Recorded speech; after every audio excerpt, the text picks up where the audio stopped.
नमस्कार दोस्तों, आज हम बात करते हैं कुंडली के अंदर पितृ ऋण की, पितृ दोष की। दोस्तों, हम लोग जो बात करते हैं लाल किताब वाले, वो ये कहते हैं कुंडली में आपकी ऋण लगे हुए हैं।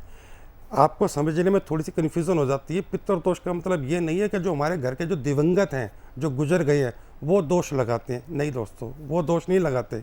पितृ दोष का मतलब होता है कुंडली के अंदर जितने भी प्रकार के ग्रह हैं, 9 ग्रह हैं, तो 9 प्रकार के ऋण पितृ लगती है कुंडली के अंदर। जो पूर्व जन्म में जो हमारा जन्म था, पिछले जन्म में हम क्या थे, जो हमने कर्म करे हैं, उस कर्मों के आधार पर जिस कुल में हम पैदा हुए हैं, ठीक है, तो उस हिसाब से आपकी कुंडली जनरेट होती है।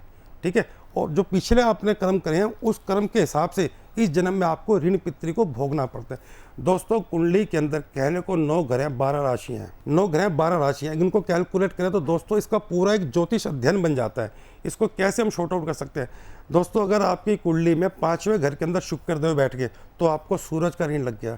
चौथा घर डैमेज है तो आपको चंद्रमा का ऋण लग गया। कैसे होगा? अगर चौथे घर के अंदर केतु है तो आपको चंद्रमा का ऋण लग गया। ठीक है, इसी प्रकार से 9 ग्रह हैं। अब दोस्तों, सबसे बड़ी बात आती है, कुंडली में 12 राशियां हैं, 12 ग्रह हैं, और सबसे ज़्यादा स्थान बृहस्पति देव को मिले हुए। कुंडली के अंदर 5 स्थान जो हैं बृहस्पति देव के हैं।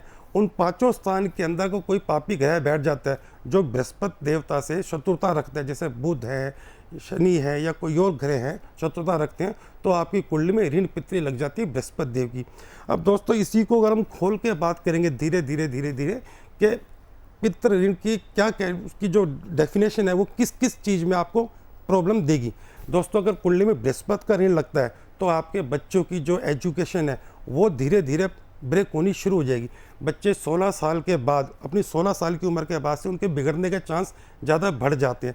ऐसे में क्या करें दोस्तों? बृहस्पति का मतलब है धर्म स्थान, पीपल देव, बुजुर्ग व्यक्ति मंदिर में जो सबसे वृद्ध पंडित होगा, ये आपके बृहस्पति देव हैं।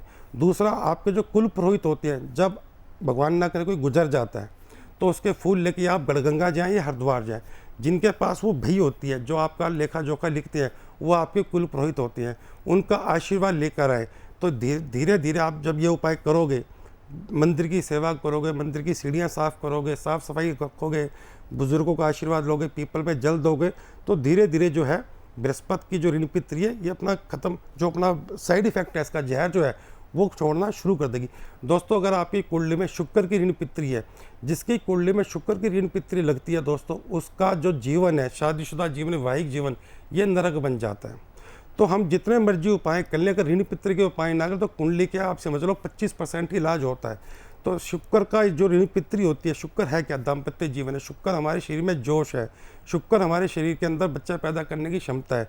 शुक्र हमारे जीवन के अंदर लग्जरीज आती है। जितनी भी लग्जरी आप देखते हैं वो सब शुक्र देव से आती है। तो दोस्तों, सबसे बढ़िया बात है, शुक्र का अगर ऋण पितृ आपकी कुंडली में लगा हुआ है तो 100 गायों को जो अंगहीन ना हो, अपाहिज ना हो, उन गायों को आप भरपेट भोजन कराएं साल में 2 बार। और अगर आप नियम बना लें कि गौ सेवा करनी है, आपको गाय की सेवा करनी है, तो धीरे धीरे शुक्र की जो ऋण पितृ है दोस्तों, वो ख़त्म होनी शुरू हो जाती है। दोस्तों, इसी प्रकार से 9 ग्रह आते हैं और 9 ग्रहों की ऋण पितृ होती है। जैसा कि मैंने आपको बता चुका हूँ कि आप सबसे पहले 3 ग्रहों का मान के चलिए। बृहस्पति देव जो आपकी इज्जत मान प्रतिष्ठा के कारक हैं, शुक्र देव जो दैत्यों के गुरु श्री शुक्राचार्य हैं। कुंडली के अंदर जैसे बृहस्पति देव को संज्ञा दी गई है, इसी तरह शुक्र को भी संज्ञा दी गई है। शनि देव जो हैं दोस्तों, कर्मों के देवता हैं। शनि की वजह से अगर आपको कोई डराता है कि मेरा शनि खराब है, शनि की 7.5 है, ये वो, तो दोस्तों कुछ नहीं होगा। हो वही जो राम रचि राखा। कुंडली में शनि देव जब आपके कर्मों का हिसाब करते हैं तो उसकी वजह से आप परेशान हो सकते हैं। लेकिन अगर आप अपने कर्म सुधार लेंगे, मजदूरों की सेवा करेंगे, मछलियों की सेवा करेंगे, किसी मजदूर का हक नहीं मारेंगे, तो धीरे धीरे दोस्तों शनिदेव आपकी कुंडली में अच्छे होने शुरू हो जाते हैं। ठीक है दोस्तों, नमस्कार।